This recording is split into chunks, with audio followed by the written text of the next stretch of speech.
মহিলাদের জন্য মাসআলা দেই আমরা যে মহিলারা তাদের শ্বশুর শাশুড়ির সেবা করবে, খেদমত করবে, কিন্তু একই কথা পুরুষদের জন্য প্রযোজ্য আছে না নাই?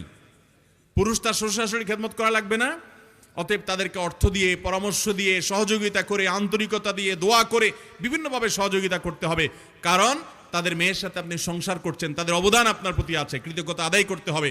আমাদের সমাজে কৃতজ্ঞতা আদায় করা তো দূরের কথা, বরং বউ চুন থেকে নুনটা যদি খসায়, সাথে সাথে মোবাইলটা নিয়ে ফোন দেয়া, শ্বশুরের ফোন দেয়া, ধমক শুরু হয়, আপনার মেয়ে আকাম করছে, আপনার মেয়ে এটা বলছে, মাকে বলে, সম্বন্ধীকে বলে।